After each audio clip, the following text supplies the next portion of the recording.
चलिए इस बीच रोज हम आपके लिए कुछ ऐसे स्टॉक्स लेकर आते हैं जो कि आपके बजट में तो होते ही हैं, लेकिन साथ ही आपको मुनाफा भी दिलाते हैं, शेयर आपके बजट में। सुमित हमारे साथ जुड़े हैं, बताइए सुमित। शुक्रिया मेहर। आज जिस शेयर को चुना है वो आईटी स्पेस से ही है, मिड कैप आईटी की आज का फ्लेवर है और कंपनी का नाम है रोल्टा। कंपनी आईटी कंसल्टेंसी कारोबार के अंदर है और इम्पॉर्टेंट इसलिए भी है कि हायर लेवल से बहुत ज़्यादा टूट चुका है। करीब 60% इसकी वैल्यू इरोड हो चुकी है। 100-150 रुपये के भाव होते थे और आप करीब 70-75 रुपये के भाव के आसपास शेयर कामकाज कर रहा है। दूसरा, कंपनी के जो पिछले क्वार्टर के नंबर हैं उनको अगर आप देखें तो स्टैंड लोन बेसिस पे कंपनी का ऑपरेटिंग मुनाफा करीब 28% सिक्वेंशली बढ़ा है। ना केवल सिक्वेंशली बल्कि वाई बेसिस पे भी नंबर अच्छा होता हुआ दिखाई पड़ा। कंपनी की जो बाकी सब्सिडरीज हैं वो थोड़ा सबड्यूट परफॉर्म कर रही है, लेकिन हाँ वहाँ से अच्छी परफॉर्मेंस अगर आती है तो ये कंपनी के ओवरऑल नंबर्स के अंदर रिफ्लेक्ट होगा, जो कि आगे चल के साफ तौर पे देखने को मिल सकता है। इसके अलावा सबसे अहम चीज कंपनी की वैल्यूएशन है। शेयर बुक वैल्यू के नीचे कामकाज कर रहा है।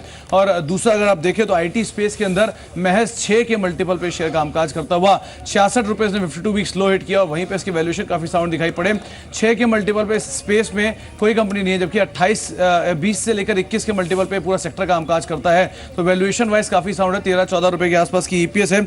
डिविडेंड यील्ड भी 4% के आसपास है, अच्छा डिविडेंड देती है और इस स्तरों पे एक अच्छा यील्ड भी बनता हुआ दिखाई पड़ रहा है। और सबसे अहम चीज अगर सेक्टर में कंसोलिडेशन होता है और कोई भी बड़ी कंपनी छोटी कंपनी को खरीदती है तो ये एक प्रबल दावेदार हो सकती है, क्योंकि पहले भी यहाँ पे हिस्सा बिक्री को लेकर खबरें कई बार गर्म होते हुए दिखाई पड़ी। इन्हीं सब ग्राउंड्स को देखते हुए पीएल की एक रिपोर्ट को रेफर किया गया है।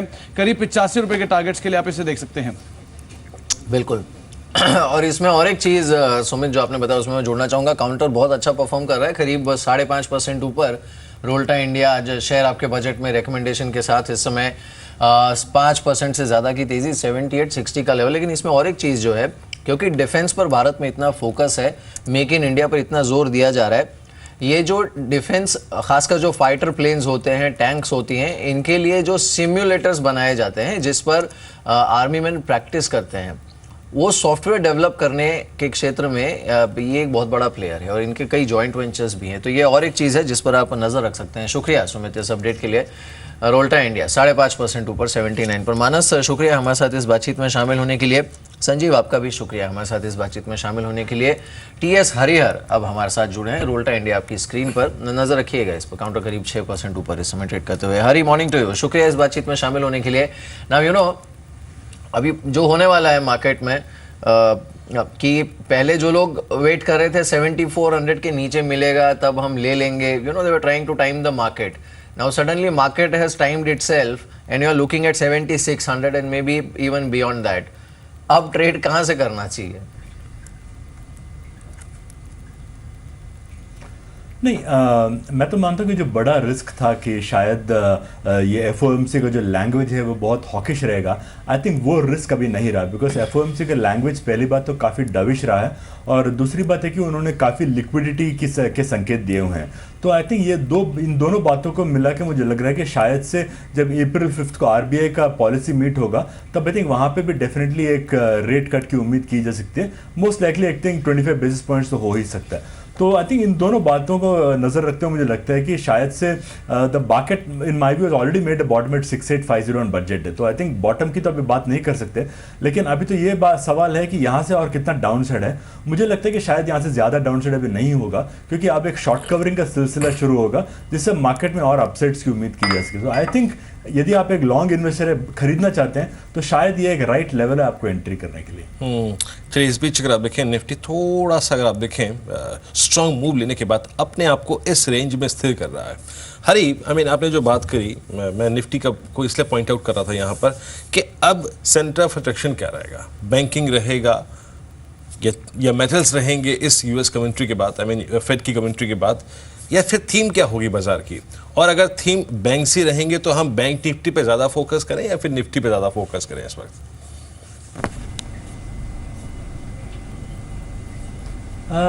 नहीं, मेरे ख्याल से कुछ हद तक मेटल्स हो सकता है, लेकिन जैसे आप भी जानते हैं मेटल्स का उतना ज़्यादा वेट नहीं है जितना बैंकिंग का है।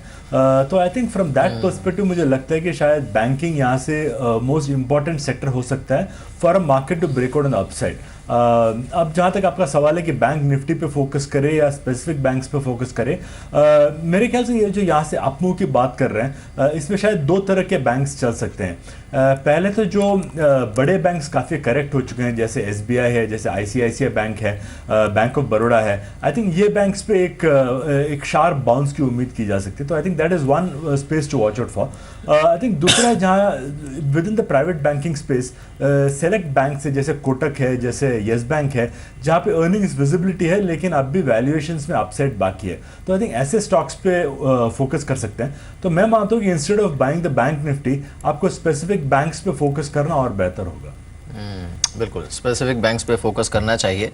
इस बीच चलिए कुछ और स्टॉक्स को देख लेते हैं जहां पर आज काफ़ी अच्छा आउट परफॉर्मेंस देखने को मिल रहा है वॉल्यूम्स के साथ। एक तो है इंडो सोलार, ये करीब 14% ऊपर है।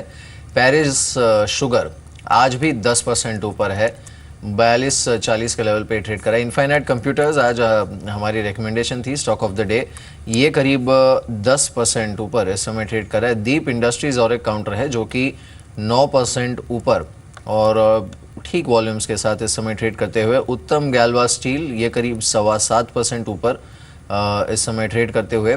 और रोल्टा जो अभी हमने रेकमेंड किया था शेयर आपके बजट में, ये भी करीब 5.25% ऊपर काफ़ी अच्छी वॉल्यूम्स के साथ इस समय ट्रेड करते हुए। मयूरेश, आपसे मेरा आखिरी सवाल होगा शुगर स्टॉक्स पर। आज पेरिस शुगर पर मूव है। अब इसमें actually we have seen lot of churning, so within the sugar space also daily market 2-3 stock पकड़ के उसे ऊपर ले जाता है, apart from the uniform move जो देखने को मिला है। आपकी पिक कौन सी है यहाँ पर? मीर जी, आई थिंक क्लियरली डायनामिक समझनी पड़ेंगे। और जितनी कैरी और इन्वेंट्री 9 मिलियन टन के आई थी ये शुगर सीजन में, जो प्रोडक्शन एस्टिमेट्स है 25.5 के हैं, डिमांड एस्टिमेट्स 24.5 के हैं, तो कहीं ना कहीं अगर आप मैंडेटरी केस में अकाउंट भी करते हैं तो द कैरी और inventory for the next sugar season will be close to 6 to 7 million not tons. हालांकि आई थिंक जो शुगर प्राइसेस में हमने मूवमेंट देखी है 3200 के आसपास जो है प्रति quintal, I think a large part of the move is probably capsulated for this sugar season. अगले सीजन में जैसे आई थिंक साइकिल टर्न होगा फॉर द बेटर, 2 साल का ऑन ऑफ पीरियड होता है, तो sugar companies will definitely benefit. But काफ़ी स्टॉक स्पेसिफिक एक्शन देखना चाहिए शुगर स्पेस में। तो definitely I think investors holding on to stocks like Balrampur Chini, Andhra sugar should continue holding. चलिए, बहुत बहुत शुक्रिया मयूरेश, आप इस कार्यक्रम में शामिल हुए। सभी इंडस्ट्री स्पेस सेक्टर्स पर अपनी राय रखी आपने, बहुत बहुत शुक्रिया।